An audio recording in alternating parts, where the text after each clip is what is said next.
ओम नमो भगवते वासुदेवाय। ओम नमो भगवते वासुदेवाय। परम पवित्र ग्रंथ श्रीमद् भगवत गीता के चौथे अध्याय का 26वां श्लोक। श्लोक है, श्रोतादीन इंद्रियाणि अन्य संयम अग्निजुहति, शब्दादीन विषयान अन्य इंद्रियाग्निजुहति। अर्थात इनमें से कुछ विशुद्ध ब्रह्मचारी श्रवणादि क्रियाओं तथा इंद्रियों को मन की नियंत्रण रूपी अग्नि में स्वाहा कर देते हैं, तो दूसरे लोग जो नियमित गृहस्थ हैं इंद्रिय विषयों को इंद्रियों की अग्नि में स्वाहा करते हैं। ये तो इसका हो गया अर्थ मित्रों। अब इसकी व्याख्या सुनिए। व्याख्या यहाँ पर भगवान श्री कृष्ण यह समझा रहे हैं कि योग के अलग अलग मार्ग हैं। योग के मार्ग तो अलग अलग हैं, परंतु लक्ष्य सबका एक ही है। क्या लक्ष्य है? आत्मा की उन्नति, मोक्ष की प्राप्ति।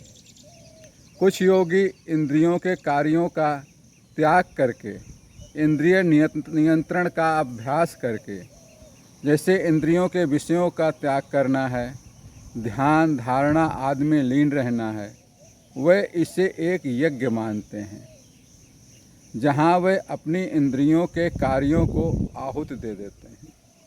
मित्रों, यज्ञ का तात्पर्य सिर्फ हवन करना, अग्निहोत्र करना ही नहीं है। हम जो भी कार्य करते हैं जिससे दूसरों का भला होता है, परोपकार होता है, दूसरों का हित कर सकते हैं, गरीब को, असहाय को, जरूरतमंद को कुछ हेल्प कर सकते हैं, वो भी एक तरह का यज्ञ ही है।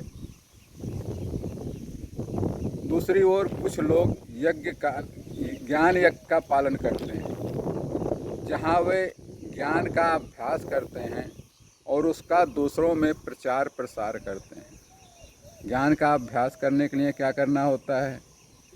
आध्यात्मिक पुस्तकें पढ़ते हैं, पूजा पाठ करते हैं, धार्मिक किताबों का अध्ययन करते हैं, वेद पुराण शास्त्र उपनिषद इनका अध्ययन करते हैं। वो ज्ञान का प्रचार प्रसार इस तरह से करते रहते हैं।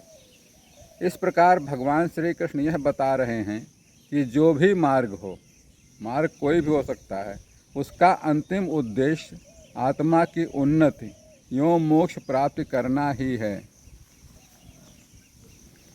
सभी कर्मों का समर्पण एवं परस्पर सहायता से ही श्रेष्ठता प्राप्त की जा सकती है। भगवान श्री कृष्ण यहाँ पर यही समझा रहे हैं कि समर्पण, संयम एवं त्याग से ही आत्मा की परम उन्नति संभव है एवं परमात्मा की कृपा प्राप्ति संभव है, जिससे आत्मा संतुष्ट, आत्मसुख, आत्मानंद मिलेगा, मोक्ष की प्राप्ति होगी। बस मित्रों, आज के लिए इतना ही। इससे अगले श्लोक के लिए कल फिर मिलेंगे। तब तक के लिए श्री कृष्ण शरणम मम। श्री कृष्ण शरणम मम।